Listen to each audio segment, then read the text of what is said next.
There's ample written documentation of investigative reporters like Eustace here, who have devoted their lives, their time, their efforts to delve into these different conspiracies. See, this is not just one. We're picking on the Rothschilds tonight, but this is not all the many heads of this dragon. And there is ample data out there on the web that's free, I might add. You can download as much as you got time to read, to study up for yourself. If you think that we're just rattling around here and not knowing what we're talking about, this is a conspiracy that has to be chopped off. We were discussing the Rothschild family, but for those of us who are still fumbling around in the dark here, if you don't mind, would you please just kind of walk us through how this whole subject of usury, lending money at interest, got started in the first place? It got started because the kings of England wanted to finance their wars. And the way to raise money from the people was through a central bank, which was a satanic invention. And through the central bank, they would be able to mobilize the credit of the people so that we could fight wars. And you can see that they could borrow and wouldn't have to tax the people. Yes. So people wouldn't know. They could just borrow from this private bank. The king could, to finance his army. The central bank, the function of central bank is to finance wars. Not only was a central bank in existence to finance the wars, the purpose of the wars is to create debt for the bank to make interest on. Yes. That's exactly what, as the pound told me first. He studied World War I, and he tried to find out the reason for World War I, because there was no reason for the First World War. Hundreds of years ago in England was when the first of this, quote, contemporary. Yes, that's right. It's been going on for centuries, for millennium. But what we're talking about right now, the Rothschild family banking dynasty, how that got started, and that those banks that lent the money to this king hundreds of years ago became the Bank of England today, which is run by Baron Rothschild.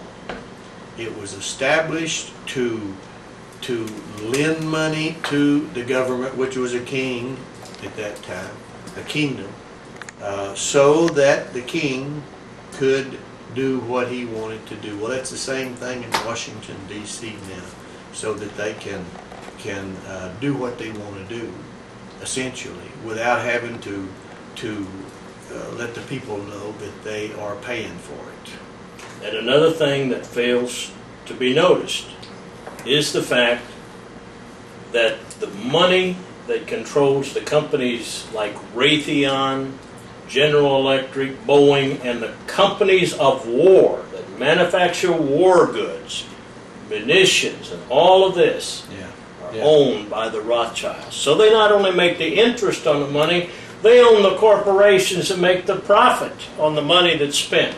Well, did you know that the chief priest, they had a monopoly on the money in the temple?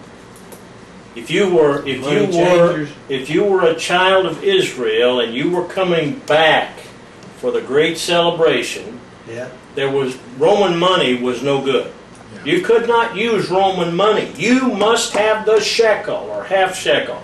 You must have it. Hence the money check. That was God's money. Now what did they do? They took all their Roman money and Greek money and other money, and they sold them the shekel at a much higher price than it was worth. They sold it at usury. But Jesus threw them out of the temple. He threw them out. Yeah. He threw them out. The money changers, he said, get out. And that's why they crucified him. And that's what we must do to the money. Change your politicians, the presidents, the senators, the congressmen, the non-governmental employees, which are the total representatives of Satan on the earth. But now there was another leader in this country, a president, who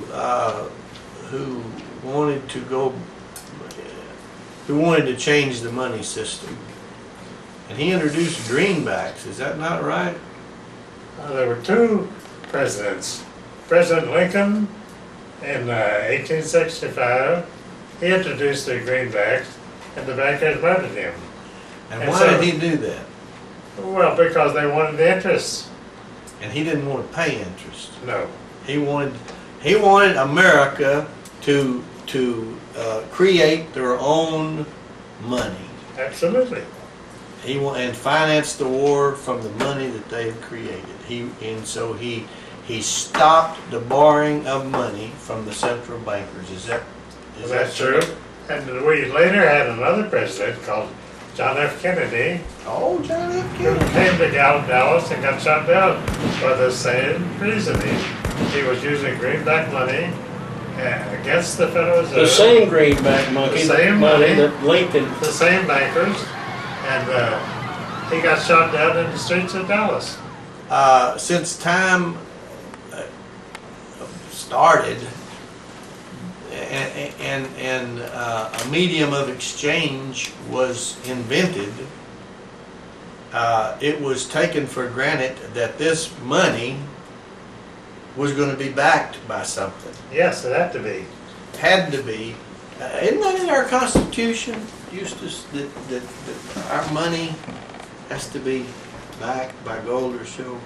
Oh yes, it's right in the Constitution. In the Constitution. And gold and silver. No, that's And no mythology. That is a fact. so tell me then, Eustace, and you who are watching, would you please take a dollar bill out of your pocket at your convenience? And I believe it says on here, Federal Reserve note. Yeah, Federal Reserve note. That means it's not backed by gold, right? No, it's a promissory note. Promissory A note. note is a note, not a dollar. So if I take this $20 bill down to the bank, will they give me any gold for it? No. Will they give me any silver for it? No, What will they give me for it? They'll give you a note. Another It's honest to pay. another crispy $20 bill. Well, they give you good paper money, which is now considered worthless all over the world. Yeah. Now, this money that we work for so hard, sometimes one or two extra jobs, it has no backing whatsoever. Stop me anytime I'm telling a lie here. Congress voted in November the 20th of 1944, during World War II, they removed the last gold and silver backing from the dollar by Congress. And since November 11, 1944, there has been no backing to the American dollar.